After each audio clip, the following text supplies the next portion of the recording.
2023 year-end edition of Smarknado. I am your host, Eric Druckman. With me, as always, the dirty Danaconda, Dan Sesnet. Dan, how are you doing? What's poppin'? Happy holidays. I hope you all out there had a good one. Mine was stressful as all get out, but I won't talk about that. We had a big show for everybody today. I'm pretty excited. We haven't been around in probably a week and a half or so doing our thing with the holidays, and Absolutely, yep. I'm just super excited to be here and talk Mhm. about our best of 2023. Yeah, and with that being said, in our absence, if WWE is absent for like a week and a half, I think that we have every excuse to be as well. Sure. But yeah, I'm really excited to talk about 2023. We've been feeling lately that it's appropriate to start off the show with the most recent occurrence that has happened in wrestling, relative to when we when we record. So, man, we got some news this morning that was quite interesting. Hot off the presses. Hot off the presses, there was an implication that Chris Jericho had sexually assault. I don't know if you want to say assault or like he sexually harassed at the very least Kylie Ray. So the way that it has all played out is last week on Twitter, Jericho was beefing with somebody, and Nick Hausman, the guy that is CM Punk's, you know, Yeah, gopher errand boy in wrestling media. I say very fucking lightly. Um, Basically had said something to the effect of Jericho and NDAs and Jericho said basically. he never signed an NDA. And Right. then on Hausman's podcast recently, he said something to the effect of Jericho is like Harvey Weinstein and uses his power and abuse to abuse women and things of that nature. Now, I don't know if that's a beef that or an exaggeration because of their beef or whatever, but um, if you know Kylie did tell Nick Hausman this, and this is just kind of a shitty way for him to have released that information, right?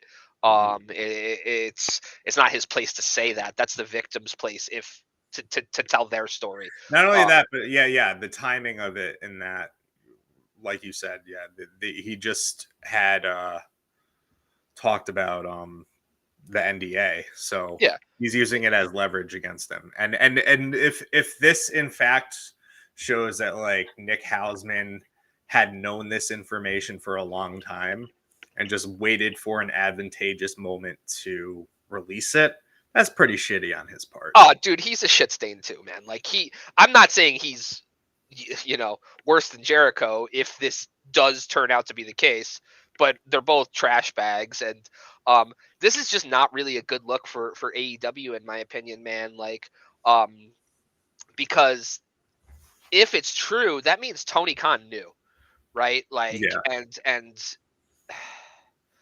I don't know, man. I think that we talked about Hausman here for a second, really quickly, but I think that Jericho is almost, I don't want to say getting let off the hook by any stretch of the imagination, but we're talking about two people being scumbags when if what he is accused of doing has been done. I don't know. I'm not saying innocent until proven guilty. Like, fuck Chris Jericho anyway, like for Mhm. so many other reasons. Like, I Right. don't care about that. But what I would say is if, he's sort of like kind of skating by, I'll tell you what, man, I don't think he should be on the pay per view tonight. I don't think so either, and it's such an unnecessary match for him to be in as it is. Yeah. So it's not like it would be a huge part of the show that would be missing. But I think just for the fact, just with respect to the accusations and sensitivity of the victims, he shouldn't be on there. No, he absolutely shouldn't be on there. And if all these, again, they're allegations, but if they come to light, regardless of this NDA or whatever happens, he's got to be gone, right? Like, you can fire Yeah, CM so Punk, you can suspend Jack Perry, like, he's got to be gone. I And hope so, and like I think that it's going to be easy for fans to let go of Jericho, in my opinion, just from the perspective of I feel like he's done everything that needed to be done in AEW at this point. So we've seen enough of him Sure. as it is, you know? So, He got the yeah. company off the ground, and due respect to that, I guess. But like, still, like, you got to pay the price if you're a fucking sex pest. And I think And we see you that know what? partially with Vince McMahon, and I think that they all need to get their comeuppance. To that Sadly, I just point, don't think it's going to happen. do you think that Tony would be ousted? Tony It's might not. have to sell maybe he would sell the company to It's somebody it's else. not a publicly traded company. Ugh. So the rules are different. If it was a publicly traded company, yeah, probably. Yeah. But I There's hate no to board of directors. say let it play out. But I'm also not going to give away a spoiler for my 2024 prediction. So, um, Yeah. uh, so for sure, Jericho's a scumbag. I hope it's wrong, because I hope Kylie Ray didn't have to go through any of that. I hope it's not Mhm. true. I'm gonna go ahead and assume that there where there's smoke, there's fire. There's some truth to it. Yeah. I hope that there is not countless numbers of others, like in the Weinstein situation, that Houseman so crassly compared it to. Mhm. Um, but I mean, it was. I feel like it's enough just with Kylie, just also for the fact that like Jericho robbed us of potentially one of the hottest baby faces in wrestling. Kylie You was know? supposed to be Riho. Yeah, Like, 100%. Like, that was a known fact. Like, she was gonna be the first champ. mhm. That was going to be her spot. I know. So yes, you're Yeah, 100% right. yeah, and it that makes me sick. And of course, just for her as a person, like nobody should ever have to deal with that kind of bullshit. And she's a new mother, Yep. and has a young family, and um Nothing but the best for her, I man. don't necessarily know. Ugh. I mean, but judging by her reaction, I feel like she was known beforehand that this info was going to come out.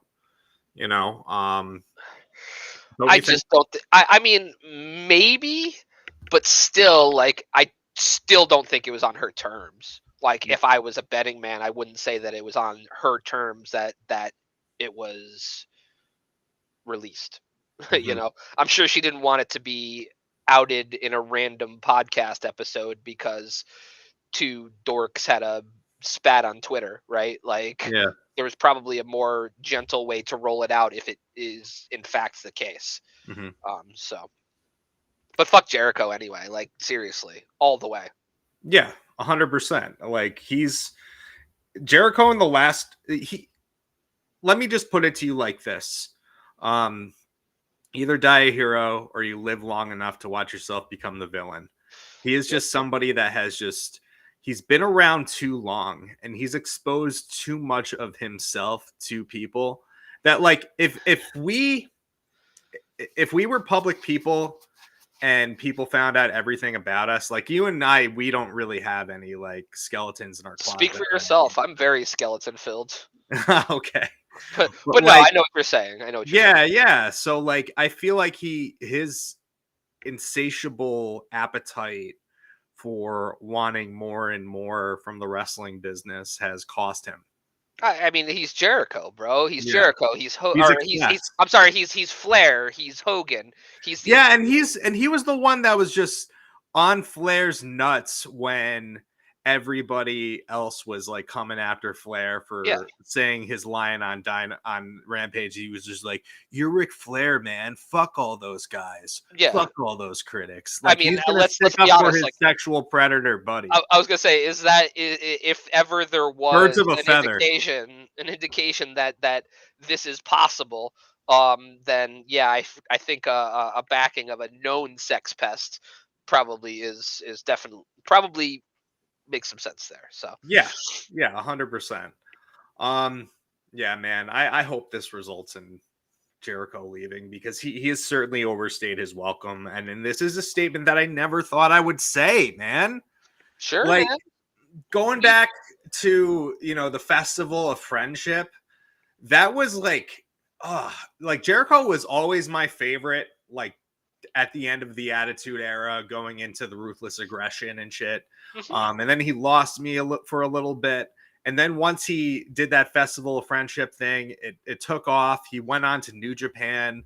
He was just constantly, He was reinventing himself. reinventing himself, Sure. and And just, now he's reinvented himself for the final time as yeah, a fucking predator. I know. Unfortunately. So Yeah. yeah, I mean, you nailed it with the Batman reference. You live long enough, it is what it is. Yeah. Yeah. But this is not the best of 2023 by any stretch of the imagination. So Not at all, man. Lame.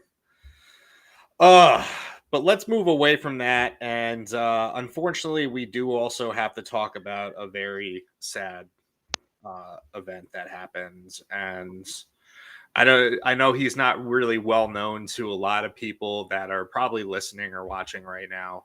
Um, but he was certainly a huge part of Brit Rest and the UK wrestling scene. 26 years old, we lost Curtis Chapman, known to everybody as Mad Kurt. Here's a picture of him right now when he faced Minoru Suzuki in a very hilarious match.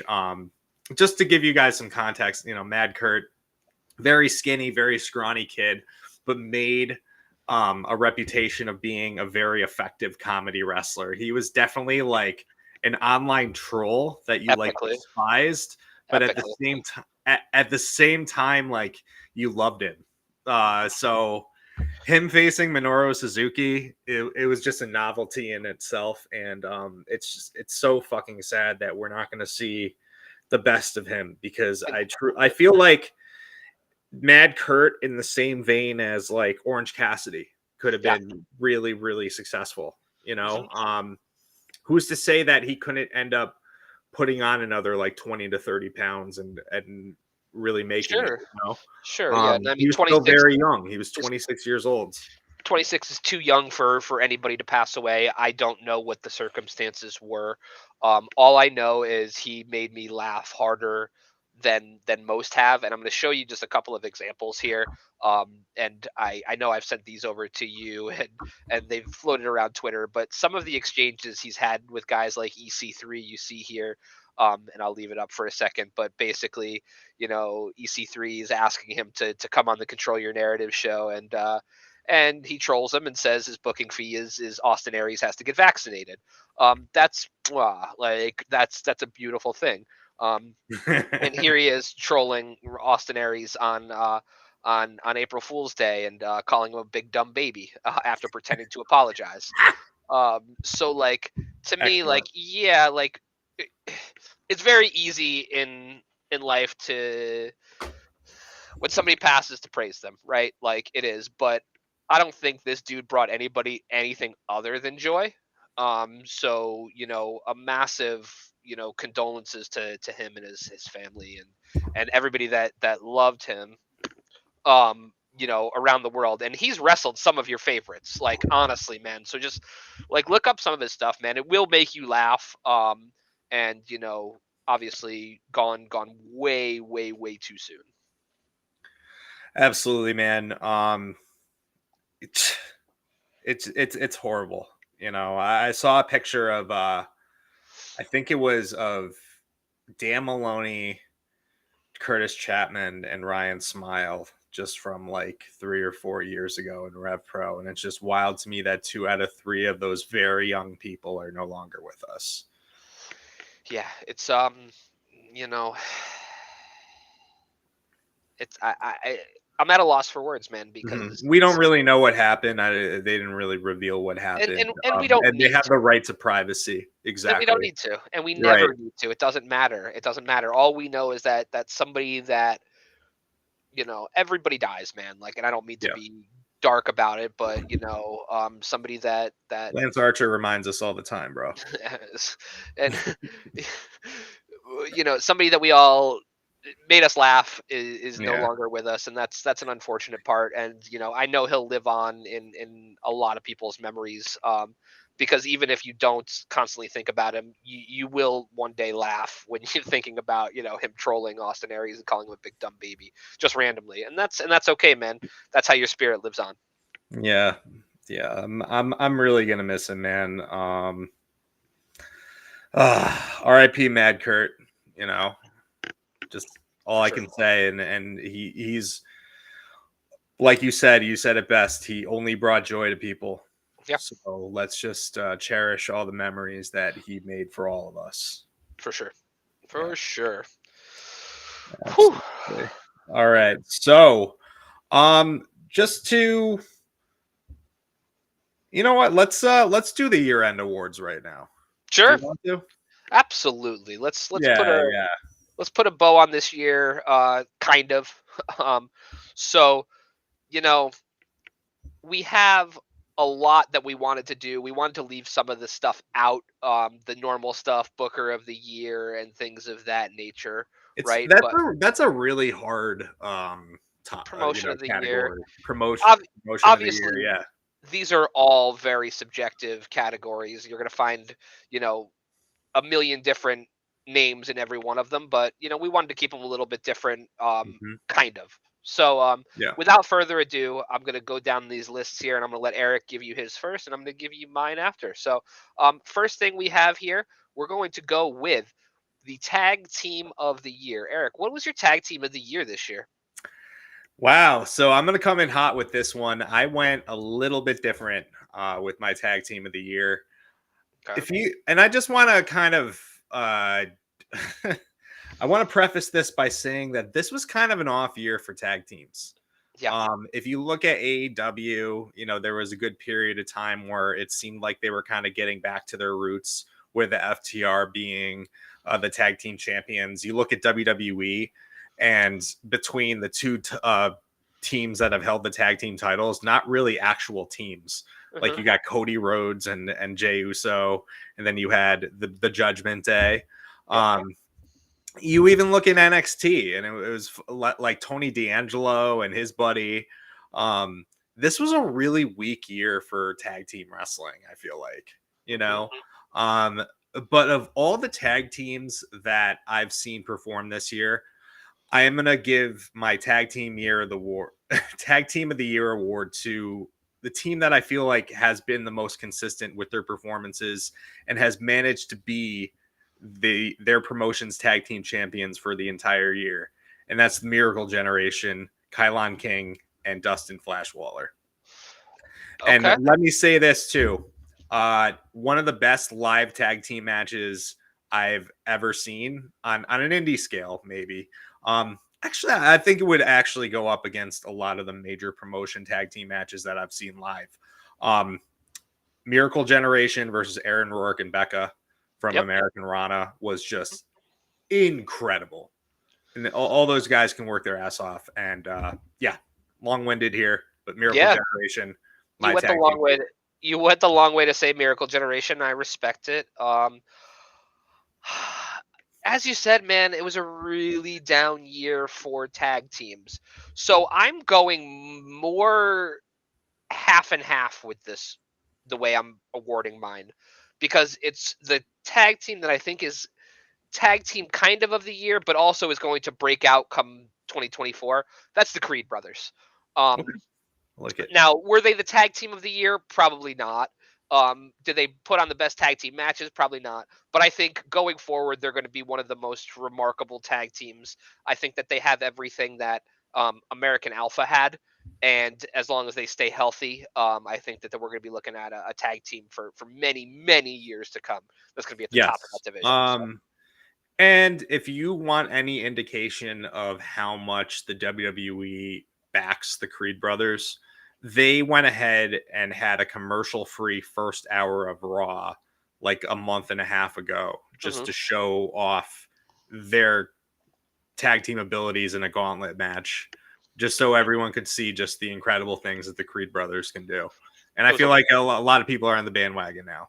Yeah, It had me. It had. Well, I've been on that bandwagon since our draft episode a couple last year, so Yeah. or earlier this year, I should say. Um, so yeah, they are to me they are the tag team of the year and the tag team of the future in a lot of ways. But I love the Miracle Generation pick. I love the Very Green different Brother tag pick. teams. Very different tag teams we picked. And Yeah. I love that. That's the dichotomy of this show. So, next up, we have what I am going to affectionately refer to as our Six Man of the Year award, but that's our Mid Carder of the Year award. Um, so often the mid card champions get overlooked on these awards shows. So I wanted to say, who's going to be your mid card? Who held down the mid card for you this year? You know, I think that if you were just going to purely go by that definition, you would say somebody like Gunther.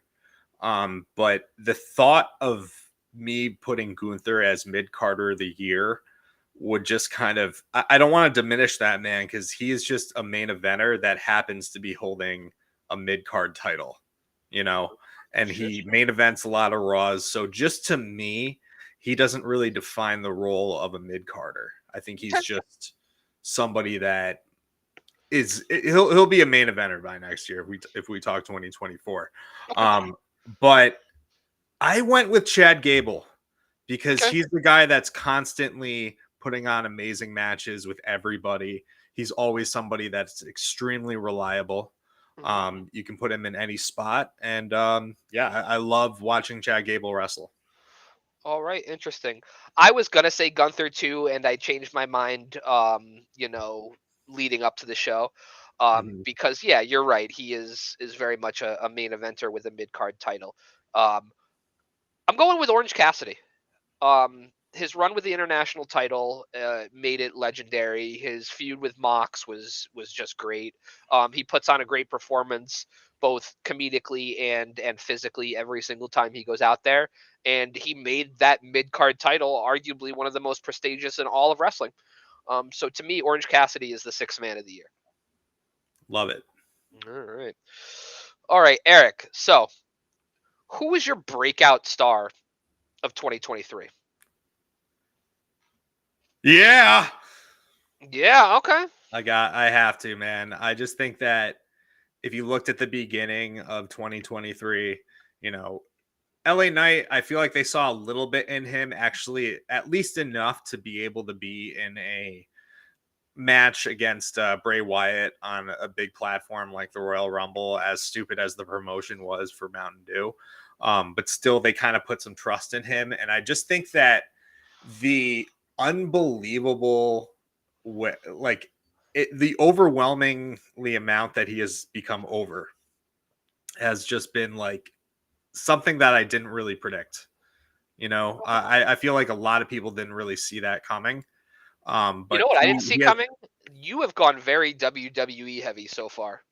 so far I did not see that coming at all. well, dude, they have been putting on a pretty good product. They have. They have. You know, So far, we'll see. We'll see. trust me, man. There's going to be some AEW representation coming down. Okay, I believe it. But yeah, I have to go with LA Knight because he's just somebody that has made the most of his minutes, and he has turned from a maybe a mid carder to a bona fide main eventer. I don't think LA Knight's a particularly good wrestler, so that's why I Okay. disagree with you. Um, but to me, the guy that broke out the most, and I was neck and neck here with two people, but to me, it's Swerve. Oh, I love it. But I had a hard time not picking Tony Storm because her character has broken out as one of the most entertaining things in all of wrestling. In addition to being a great wrestler, Mhm. but Swerve has just taken this whole vibe and turned it into something different. Right? He's not a heel. He's not a baby face. He's not a tweener even. Like he's just Swerve. And to Yeah. me, that speaks volumes of you know, what he's going to do come the future. So to me, the breakout star of 2023, while he has been around for a long time, is Swerve Strickland. And Nana as well, man. Like that dude is just everywhere. So He's over. big time over. All right, brother. So I think that this is probably going to be one of your, AEW answers. But who you got for stable of the year? Stable of the year. Yes. How about you go first because that's the one that I forgot. Oh, okay. I'm a super mark, so for me, Blackpool Combat Club is the stable of the year and probably will be. Judgment Day, the shtick is, they come out, they interrupt people, didn't love it, kind of got tired to me. Mhm. Bloodline really isn't a stable anymore. House of Black is good but underutilized, and BCC has just kind of been all over everything. Um, so to me, they are the stable of the year. Yeah. I would say my stable of the year. Hmm, I'm just gonna go with a stable that I've really enjoyed this past year, and that's TMDK. Okay. Zack Sabre Jr. did a lot for And them. I've really enjoyed the work of um the former the tag team there that used to be just called TMDK and TM61. Shane Mikey, Haste Mikey and Nichols and Shane Haste. Yeah, I yeah. think they're great. I think that Bad Dude Tito is awesome. I think Robbie Eagles is one of the most underrated juniors in the world. I agree with Um, you there. yeah, and I think they're a great stable, and I'd like to see them expand. I think that they will sooner rather than later, and yeah, Hmm. it's fun. But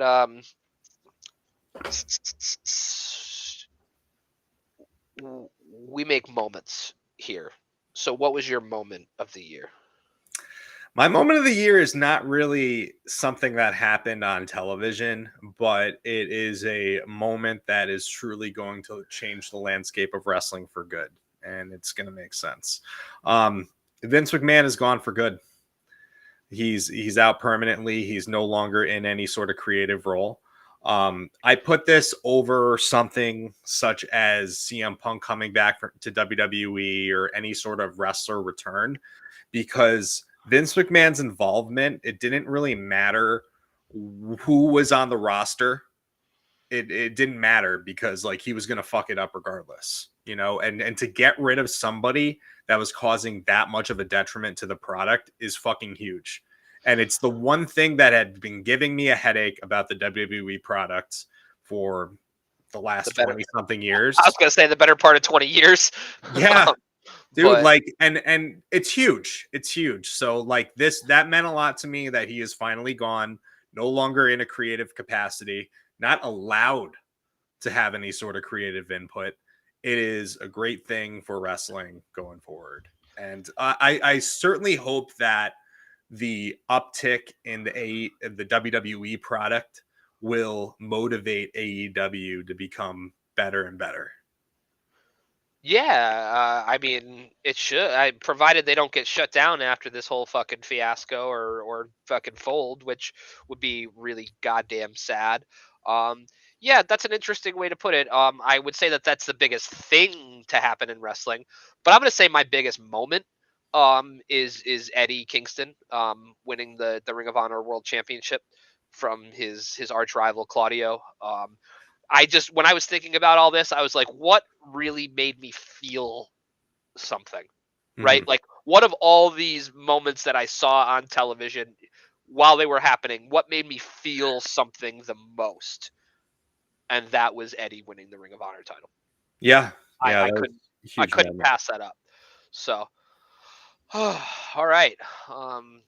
Mad love to Uncle Eddie. All right, next up we have our announcer of the year. Who's your announcer of the year, Eric? I'm gonna have to go with Nigel McGuinness Yeah, me too. because Hater of the year. yeah, because I feel like this is term storytelling of Danielson's last match, and you can record it right now. You can, you know, I feel like a lot of people have that opinion and kind of speculate that that's going to happen.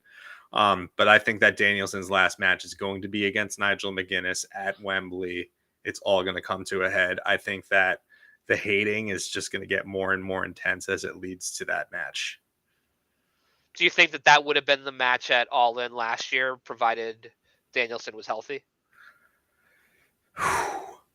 I want to say maybe. I mean, there was rumors that like Nigel brought his gear and everything. Yeah. Another match that kind of crossed my mind that I thought was going to happen at Wembley was Danielson versus ESJ. Yeah. But that ended up happening at Wrestle Dream. But regardless, yeah, I don't know if that match was going to happen, but I certainly think it's going to happen this year in 2024. Yeah, I hope so. I mean, obviously, I hope Nigel's okay to do so, right? First and foremost, healthy wise, you want to make sure that he is doing okay. So, Mm-hmm. um, but yeah, I think that would be a very intriguing final match for Brian. Yes. All right, feud of the year. Who you got? Oh, I can't help myself here, man. I am gonna go with Jay Uso versus Jimmy Uso. I'm just fucking with you, Dan. Just fucking with you, Dan. I thought I was gonna go hard WWE on you. I'm surprised you didn't say Roman LA Knight or some shit like that. No, Swerve versus Hangman. I had to. That's who I originally had too. I won't lie to you. But then I decided to go a little bit outside of the box and decide that the feud of the year, in my personal opinion, was Eddie Kingston and his Demons. And I know that that's not Eddie Kingston versus anybody. And his demons. And his demons. And I want to say this to you. I know it's a corny ass cop out, but the dude has constantly fought and had to fight and beat people that he couldn't beat before.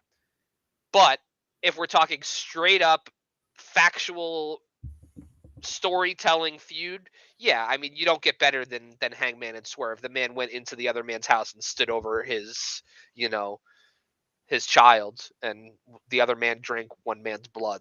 So yeah, I mean, obviously that's the feud of the year. But again, I was thinking about things that really genuinely made me feel something. And this Eddie story over the course of the last year or so, between the G1 and the Continental Classic and the Ring of Honor title and putting them up, his whole, maybe that's just the best storyline to me and not necessarily the best feud. Yeah. So a little convoluted, Dan, but I think listen, man, just let me talk. Let me talk. All right. I can convolute once in a while. Who's your unsigned / indie wrestler of the year? Female edition. I'm gonna have to go with Delmi XO.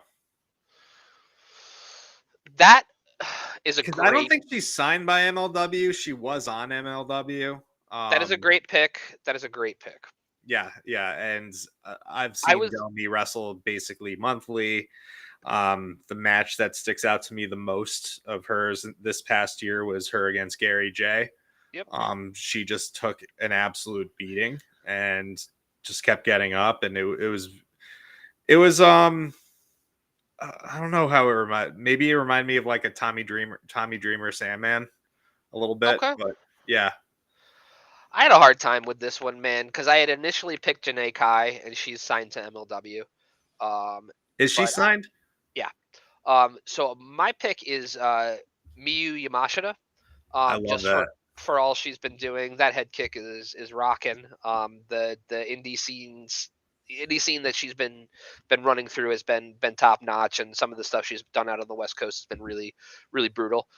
So that's who I would go with. I'm actually really happy that you chose her too, because I keep forgetting to watch Delmi versus Miyu Yamashita, which happened recently. It did. Yeah. So, little crossover there for you, but all right, brother. How about the male edition? Okay. So I'm gonna go. Have it here. You don't know him off the top of your head, bro? You get study? Keith. It's Brian Keith. Yeah, me too. I think that was a fairly obvious one for anybody. The dude has just showed out every chance he's gotten, and I don't think he'll be eligible for this list this time next year. Yeah, I don't think so either. I think he's at the very least going to get signed to a Ring of Honor AEW contract. Yep, I think so too. And he has been able to just elevate everyone that he's ever been in the ring with, no matter what promotion has brought him in. and he's just not your typical body type or anything like that. Like like he's a shorter dude, but man, if he can't go and just doesn't have his character, dialed in. So I'm Mhm. looking forward to him. I hope he is a big presence on Ring of Honor TV, especially if they get some form of a bigger deal. But all right, your female wrestler of the year for the year of our Lord 2023, Eric. Who you got? I got to go with the woman that I feel like has been the most consistent all year, and that's Athena. If there was a wrestler of the year, she probably would have had it. Yeah. Honestly, if we didn't separate the titles, um, she has made lemonade out of lemons, right? Like Mhm. on Ring of Honor, she's done everything she possibly could to keep that title relevant and part of it. And even when Eddie Kingston, their Ring of Honor champion, wasn't there, she was there. And all those things just make it so it's hard to deny that she is the female wrestler of the year, in my opinion, as well. Yeah, she is freaking awesome. I will say for this category, I did have an honorable mention. Hmm. Io Sky.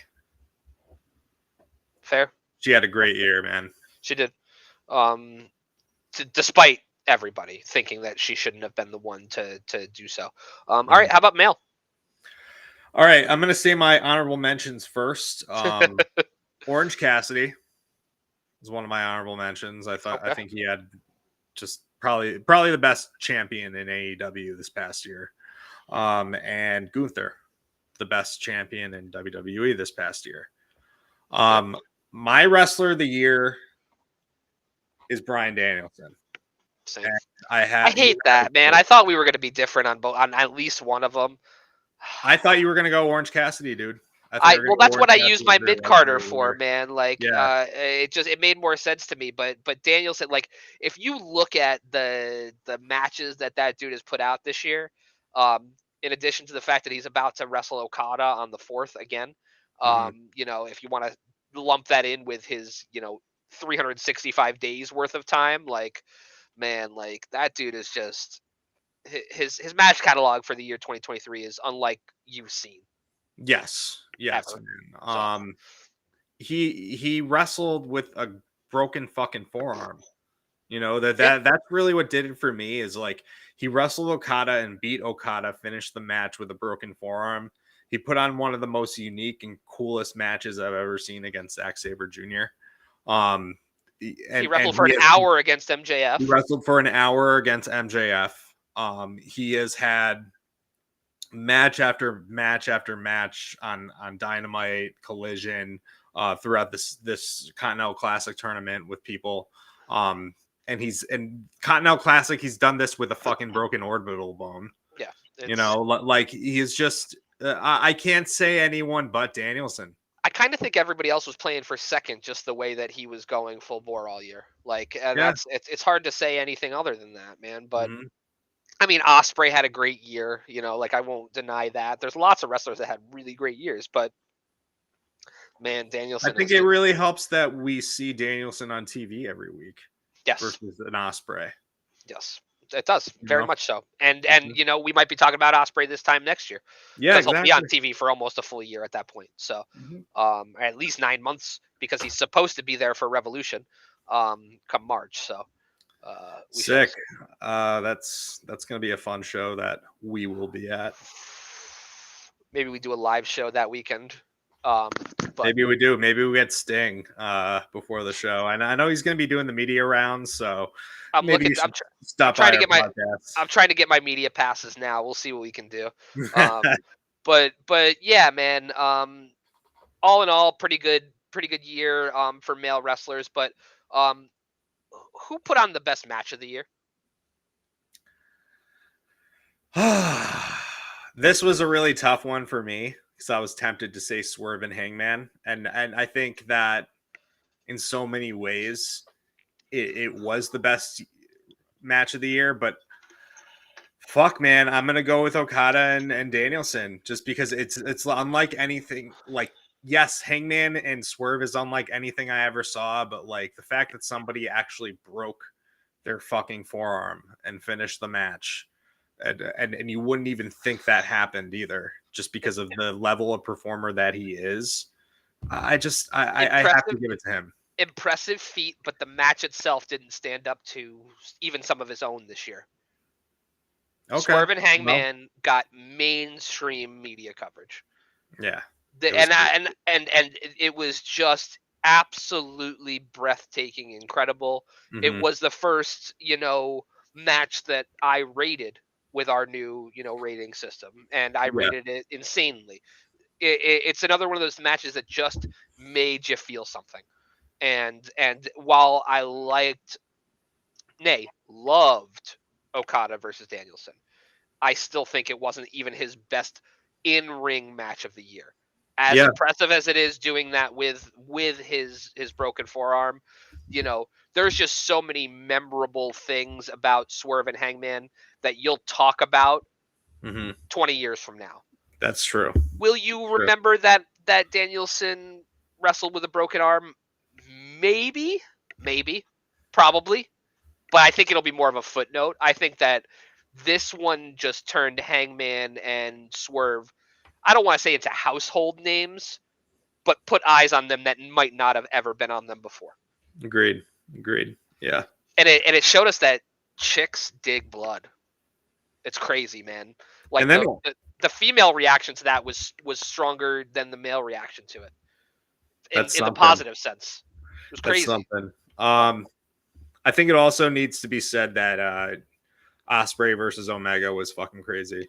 incredible. And so Yeah. was Danielson and ZSJ, right? Yeah. Like Yeah. there's just so many of them that were so great this year, but they were all great in that way, that in the ring, but it when I'm thinking of best of, I'm thinking of what made me feel something, and it made me Hmm. feel something. So, Eric, who's going to make us feel something next year? Who's the breakout star for 2024? I have a few. I do. Come on, Um, man. You talk about convoluted, and you just hit us with one, my brother. just hit them. If I No, have no. to You, give, you okay, can go ahead. You can go ahead. You have carte blanche. It's your time. Megan Bain Okay. in Love it. AEW. I think Love it. she's going to be the next big thing. Mhm. She's already in Stardom right now, just Yep. owning her Crushing. craft. And once they unleash her in AEW, she's going to blow up like Jade Cargill, in my opinion. Okay. Yeah. Interesting. I love Um, that. I'm also gonna say Lucky Ali once he gets going in NXT. I think that with some of the top level talent leaving in NXT, like Carmelo Hayes and Braun Breaker, um, he's somebody that can really fill in that void and be that work rate guy and that very unique promo. Um, I trust in Shawn Michaels, and I think that he cultivates really great talents. Okay. And I think that Lucky Ali is going to be that guy next. Not so much Jay Malachi though.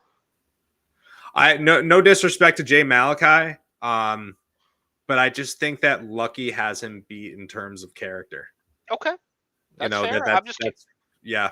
He's Mhm. always been the one that sort of pops up in name when you kind of mention that this North Carolina area and that group that have come out, and Mhm. Jay was the DPW champion and all that. So Yeah. to me, like, that's kind of the one that people look at first. But Lucky Ali is, I mean, I've seen him live too, man. He's special. Yeah. Yeah, man. He's really something else. I'm excited that everybody in the country is going to be able to see what he can do on a national scale.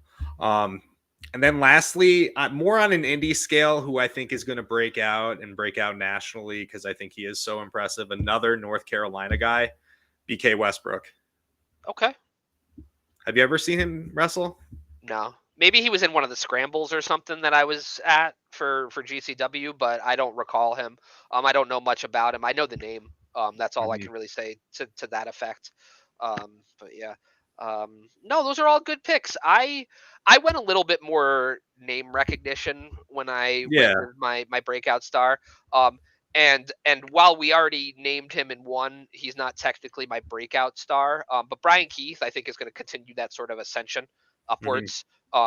As I said, he was, unsigned at that point. I don't think he's going to be, you know, available for that category come this time next year. And I think we're going to see a lot more of him on TV because he's special. But to me, after that rollout, I don't know that anybody is going to have a more breakout year than Mustafa Ali. Oh man, Out yeah, from under the thumb of WWE, I think that man is going to put on a match after match after match after match of just incredible action with everybody and anybody that he would never have gotten to do, with WWE. And on top of that, he's going to put out great promos and great vignettes and things like that. He's got it all, and I think that he's finally, like, we all know it, and we're all like, well, when are we going to see it? Like, like, he's just never gotten that shot. He's getting that shot now, and he's going to be Cardona 2.0 if he doesn't sign somewhere. I love that pick. Love it.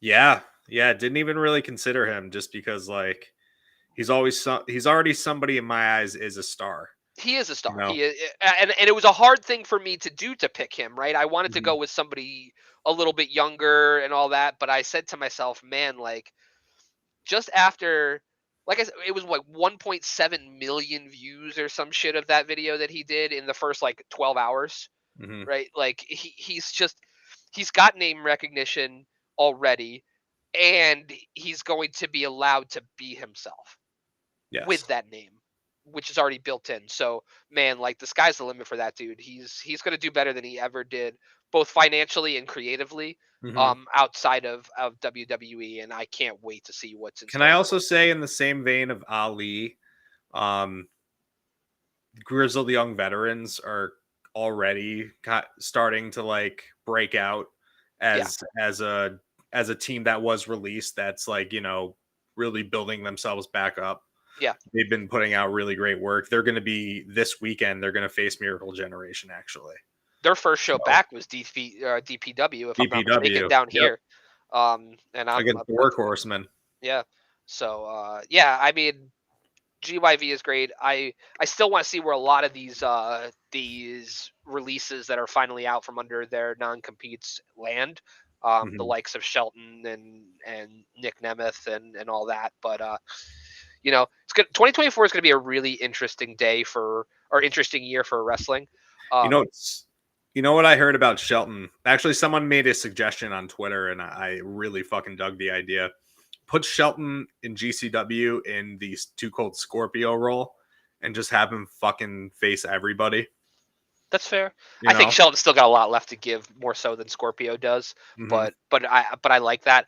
I would more like to see him in Japan, to be honest with you. Um, so, all right, what do you uh what do you predict for 2024? What's your big prediction? Um, I guess it's more of a hope rather than a prediction.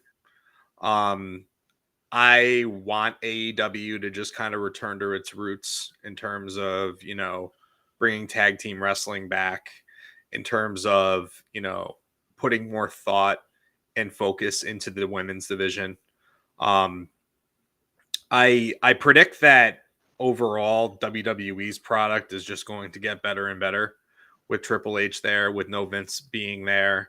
Um, I I don't know, predict. man. I interject on your prediction here, because if we're really thinking about this, Triple H has missed out on some of the biggest free agents out there, and Okay. that's not by accident. And that's coming off the heels of, again, the idea that um, Mercedes has balked at She their asked, offer. she asked for a lot of money, bro. You know, like I this don't know, was, what do you know? I didn't see the terms of the contract. All I'm saying well, is, it was like, apparently significantly more than like Charlotte's deal. know your worth. You Ask know, for what you want. If they're not going to give it to you, somebody will. I don't think that still doesn't really affect the product to me because like the I'm talent just that he does have at the helm is like he is putting on a really good show, and I think that they're going to continue and they're only going to get better. okay. But Yeah, I mean, like, yeah, there's a point to be made that he did miss out on Sasha, but He missed out on Osprey. Osprey. Okay, He missed sure. out on Jay White. hmm It's. I He's mean, gonna miss. He's gonna it miss is out what on it is. Okada. I don't think he is going to miss out on Okada. I do. I don't think Okada's leaving New Japan now that Tanahashi is the president. Oh, true. Yeah, that's a good point. I don't Okay. see it happening. I can't see a world where I think his major reason for wanting to leave was he had beef with New Japan's president. Yeah. And now he's gone, so I just don't see it happening. Mm-hmm. But yeah, it is good. I predict it'll get better as well.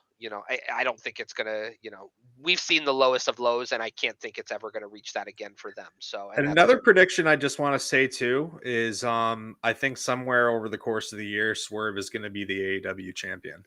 yeah, I think that's a fair prediction.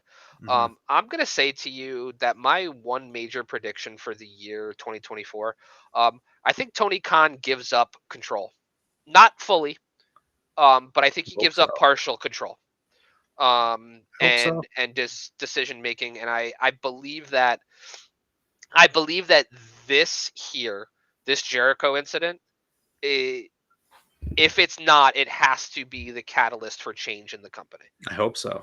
Oh my So God. I think that Tony Khan is going to cede some creative and control of the product Mm-hmm. in the future. I dig it, man. I certainly hope so. I really do. Something needs to give. Tony has some great ideas at times, but there needs to be more people in the room that are just like, wait, why is this happening? Asking questions about the booking logic to things, because there really doesn't seem to be a lot of logic a lot of times. Yeah. I mean, I've always loved AEW. I've been critical of it at times, but let's be honest with you. It is very much Tony Khan playing with his action figures, and he needs somebody to rein him in. Yes. And I mean, they've made it 5 years, and they have the ability to continue, or they have the ability to end up like TNA or other viable alternatives that have gone by the wayside in the past. Let me tell you this, man. Speaking of like TNA, like bad TNA, that's what this fucking devil storyline feels like right now. It feels a little aces and eightsy to me. And revisionist history in TNA, they like to act like the aces and eights storyline was something great. No, it was a pile of fucking shit. No, I believe that. And like this is, I mean, this anything with kind of bully feels as the that way. center point. It gives me the same feeling about it. I just hope that there's some sort of reasonable payoff. Gun to your head right now, assuming that we are going to get a payoff to that storyline tonight, who do you think are behind the devil mask, Dan? Gun to my head right now? Yeah. Adam Cole. I think so too. I think Adam Cole and like the two guys that won the Ring of Honor tag team titles, I think are Red Dragon. I think it's Bobby Fish and Kyle O'Reilly. And yeah, I think it's kind of going to be an Undisputed Era NXT type stable. I think it's going to go deeper than that. Yeah? Yeah, I do. I think I've seen the Scream theory floated where it's two different people, and I like that one a lot. What do you think of a stable, though, of like the Undisputed Era guys plus Samoa Joe plus Keith Lee as like their heaters? Well, Wardlow's going to be the heater. Wardlow's going to be the heater there. You think Wardlow's part of that? I do. Thing? Yeah. I do. It makes too much sense. But like Joe does, I don't know, man. I'm intrigued because I read a thread the other day that basically broke the entire storyline down, and like sort of it didn't pick holes or pick at the holes, but it tried to tie up loose ends, and it did a really good job. I still don't know who it could be. It could be Jungle Boy. It could be fucking Nick Nemeth. It could be Shelton Benjamin for all we know. It could be Ali. Who the fuck knows? We don't know. But smart money would say it's Cole, or I don't know, man. I don't know. And that's one of the things, like, yeah, it's silly, but I also like the mystery of it. Like, I like not really being sure who it might be. Yeah. It makes it fun. That's true. Let's just hope that it's not that bad of a payoff. Nah, I don't think it. I think it should be. It needs to be fine. But yeah. Whew. All right, man. Yeah, Well, so that's the end of our best of 2023, and look forward to the year 2024. I think we want to touch a little bit on the Continental Classic, if I'm not mistaken. yeah, Dan. So this past week on Dynamite, we had the two block finals for the Gold League. It was Jay White in a triple threat against Swerve and John Moxley, and really great match. Not really the result I wanted, but I will say just overall, when you look at the match that it ended up with, I love it because I think that they have the deepest story between with Eddie.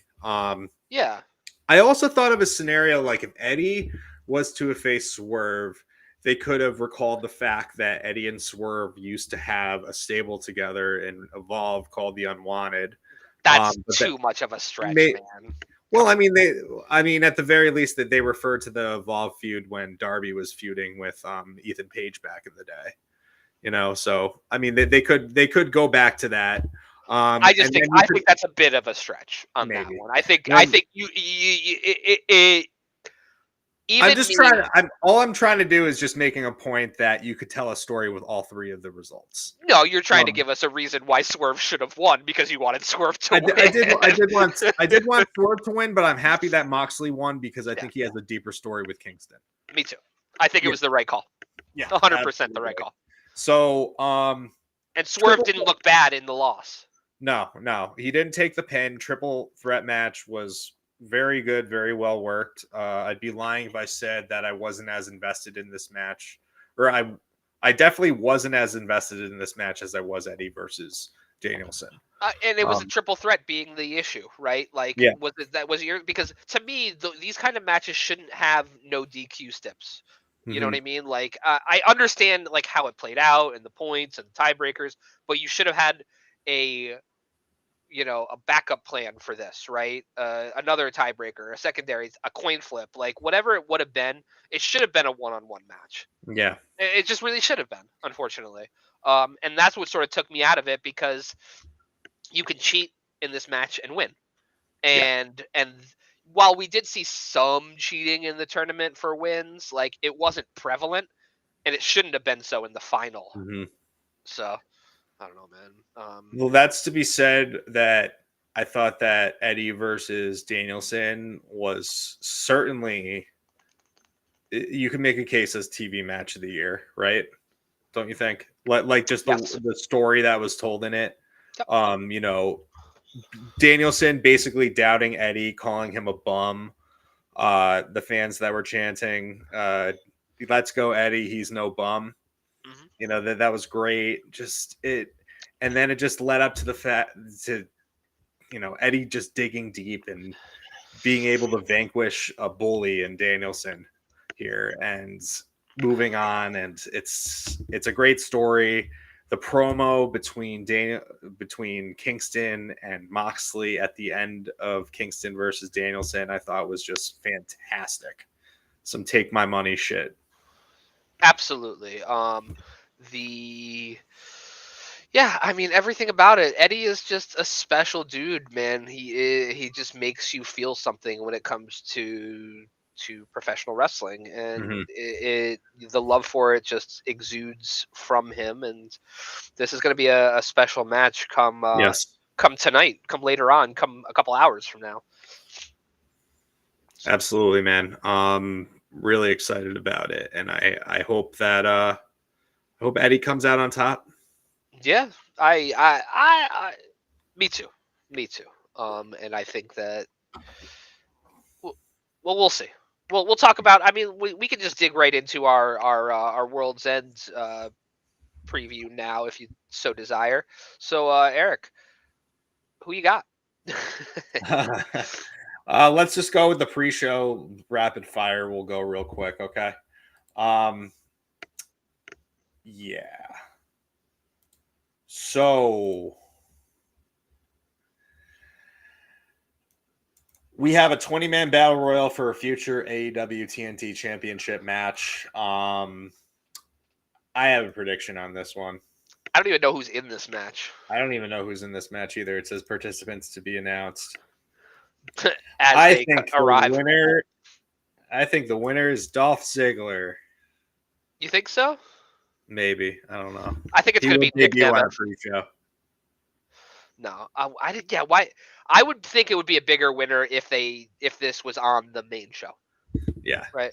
Yeah. So I'm gonna go with somebody like I'm gonna say Brody King. I love that pick. Let's say Brody King. Fuck it. Why not? He proved himself in the Continental Classic time and time again. In wins and in losses. I think he would be a very apt holder of the TNT title at some point. I am going to counter your Brody King with Swerve. Daniel Garcia. Oh, Daniel Garcia. Yeah.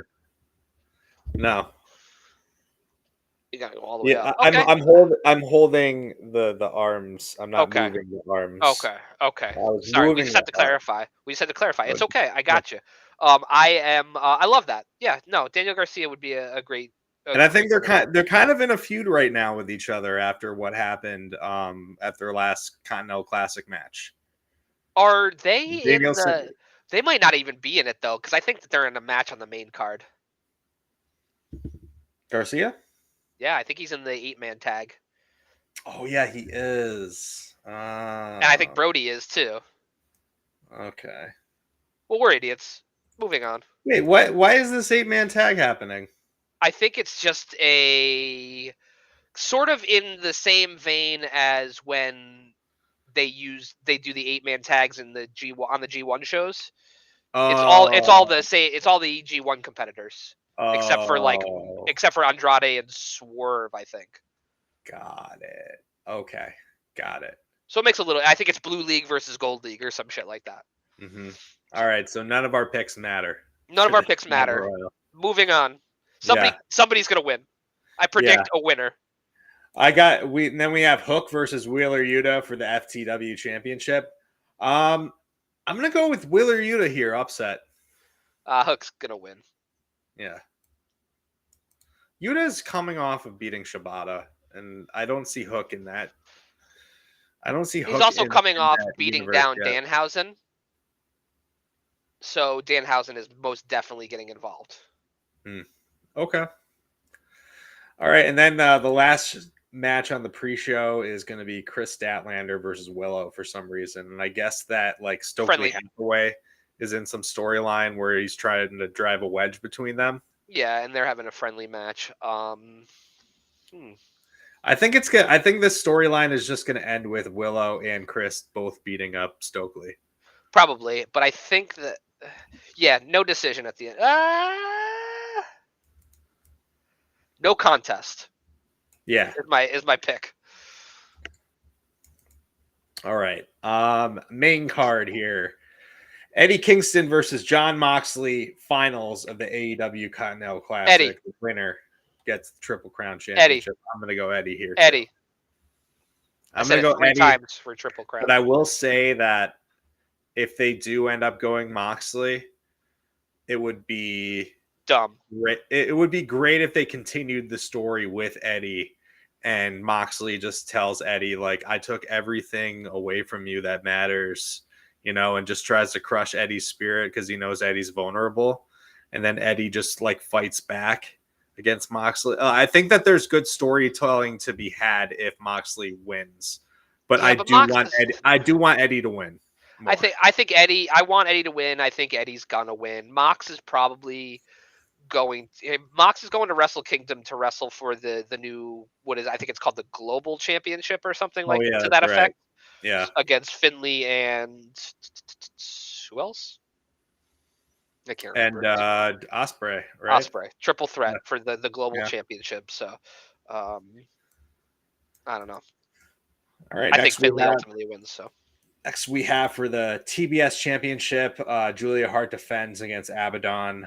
I will say that I love that Abaddon is in the spot. I think Abaddon has been really making the most out of her minutes lately, and she's really improved a lot. Their minutes. I there, sure. And then also I like her alliance, their alliance with Thunder Rosa. Yep. Yep. I thought it was a little bit left field, but I do like it. I like Thunder Rosa being back. I don't see a world where Abaddon wins this title, though. Yeah, Julia Hart retains. Yeah, she's another one of those breakout stars this year, to be honest with you, for both 2023 and going forward. Julia Hart retains. All right, next we have a singles match for the AEW Women's World Championship. Timeless Toni Storm defends against Riho.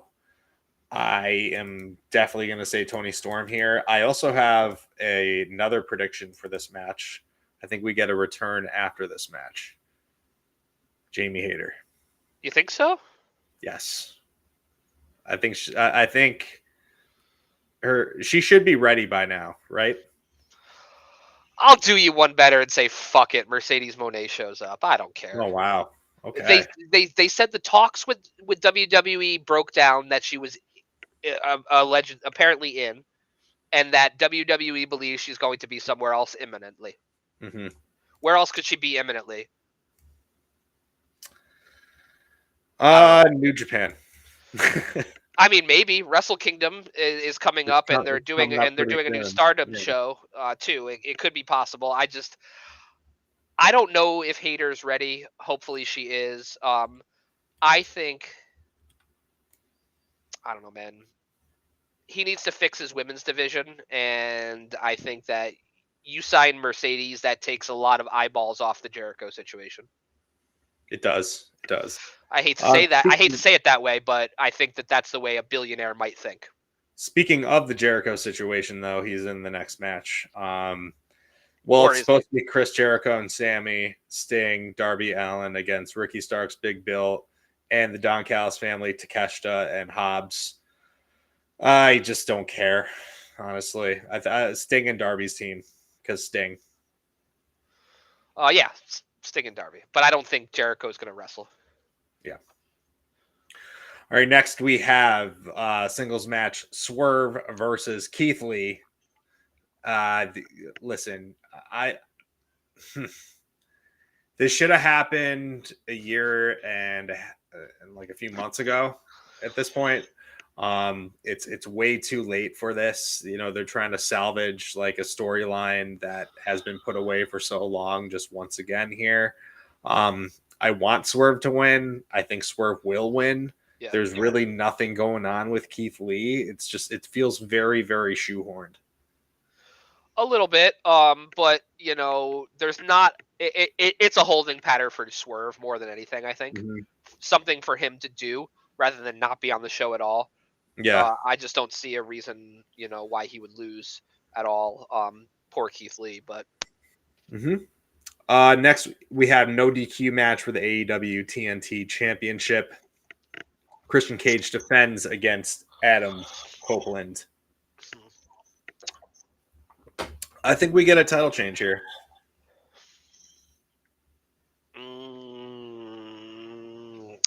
There's only 3 title matches on this show, isn't there? I know, and the tag team championships are like non-existent. It sucks. I'm gonna say Christian retains. And the 6-man tag team championships, they're not on there either. Ridiculous. It's not a great card, man. It's not. Yeah. I'm not impressed. I think it's going to. It's one of those things that AEW always does to us. I think we have a habit of saying, man, like, is this card great? And then they blow it out of the water, right? They've always been good at, if for nothing else, they're going to put on a good in-ring product, right? Yeah. So that's good. But yeah, like, it doesn't do a lot for me unless this is a very much kind of, I don't want to say a hard reset, but a soft reset of AEW going into the new year. Next, we have Miro versus Andrade El Idolo coming with CJ, who almost fucking died last week. It's very public that Miro was with her the whole time. Loser goes to WWE. Listen, Andrade's contract is up, so that's the only reason why I'm going to go with Miro. Even though I think Miro's a big fucking baby, honestly. Like, at this point, how many storylines has he been a part of? How many fucking scripts has he ripped up to this point? Like, dude, like you only have yourself to blame at this point, right? Yeah, true. It's like we barely ever see this guy on TV. Like, yeah, the Redeemer stuff was cool for a really long time, and like we Mhm. got excited for his comebacks, and just like, oh wait, it's so great to see Miro again, and then he's gone for like 6 weeks. You never fucking see him, and like he'll show up in these promos sometimes, and you still never see him fucking wrestle, and I'm just tired of it. I'm tired of of his bullshit.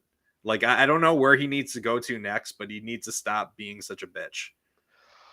Yeah, man, I can't see a scenario where yeah, like none of his he just doesn't hasn't interested me at all in WWE or in AEW. And I don't Take know us if back to last year, Redeem D's Nuts. That was a great fucking storyline, bro. Him and yeah, Eddie Kingston. it You know, that was maybe that more had to do with Eddie Kingston, but probably. still, like, it showed that Miro had the capability of having good storylines with people. So I don't know what the fuck they were throwing his way that, like, he wasn't agreeing with it. But at this point, it's like, dude, either piss or get off the pot. Yes, that's true. And I've read somewhere Andrade recently actually said he would be against re-signing with AEW, but I can't see how he doesn't go back to WWE. Yeah. So Agreed. We have the 8-man tag team match, the remainders of the Continental Classic. Claudio, Brian Danielson, Mark Briscoe, Daniel Garcia against Brody King, Jay White, Jay Lethal, and Roosh. Um, I think it would be a little bit more interesting if the heels won here. yeah, but who are the heels? Brody King, Jay White, Jay Lethal, and Roosh. I guess As booking technically, goes. but yeah, Mark, whatever team Mark Briscoe is on is by default the babyface. babyface Yeah, tag team. okay, okay. They're the babyface team. That's fair. I think yeah, I also think that this might be a fingers crossed step in the direction of Daniel Garcia getting involved with BCC again and in the right way this time. Maybe we'll see how that plays out. And then finally the main event: MJF defends against Samoa Joe. I'm gonna go Samoa Joe, new champion. Me too. MJF obviously needs to go get surgery. He needs to heal himself up. It's really unfortunate. And his run, and let's be honest, man, his run as champion is stale. It's over. Like the day of Joe as the dominant monster heel champion needs to come. I'm not going to say that his run is stale, but I will say that it's run its course with the fact that he has utilized every bit of it as a heel and utilized every bit of it as a babyface. So it is the right time. I think that Joe is on the run of a lifetime right now. He is so legitimate. He's somebody that is so believable on top. And yeah, I stand by what I think the Devil storyline is. I think it's going to be a combination of like Samoa Joe and the Undisputed Era together. Okay, I'm intrigued, man. You know, I think it's going to end up being good. I think we're going to get a couple of shock and awe surprises tonight that will ultimately make it worth watching. I hope that by this time tomorrow we're talking about a AEW less Jericho and a spectacular pay per view, and a reset for AEW going forward because 2024 has you know. Like you said, WWE is doing it right now, and Mm-hmm. if AEW doesn't respond, and I'm not one of those. Well, AEW back in the day, like there's a lot of dog shit back in the day, man. Like that roster wasn't great, you know. But Somebody brought up this past week just to mention that of Jimmy Havoc, yeah, how I mean, bad he was. there's a lot of dog shit on the roster, like top to Mm-hmm. bottom. It's fine, but like AEW just needs to consistently be bringing it, or they're gonna be done, man. Like, and I don't want to say that like as a prediction or a spoiler or anything like that, but you know, people won't watch. And The biggest threat to them is this Warner Brothers Discovery deal.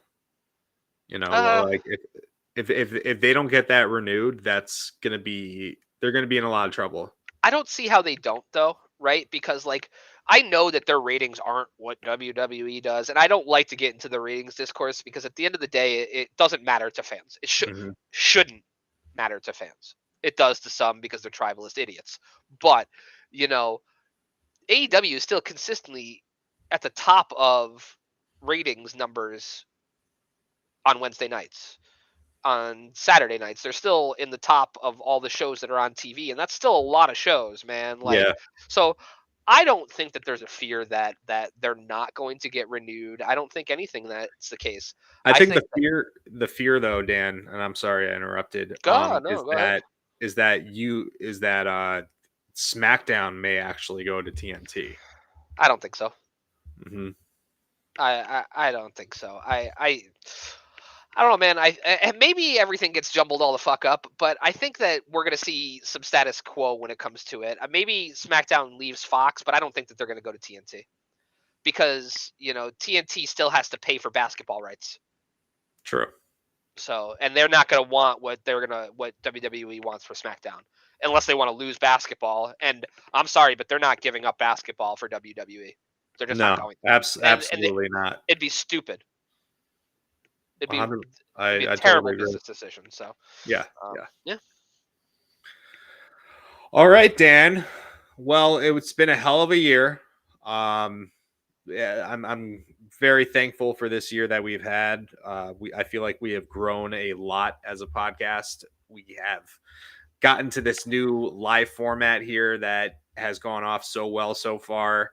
We're looking forward to more sponsorships that we have, including Showabunga 2 on February 19th for Wrestlers Lab, and more interviews to come. Yeah, we got some things in the works. I've been nothing but proud of what we've done and accomplished this year. I will be nothing but proud of what we will do / accomplish in the coming year.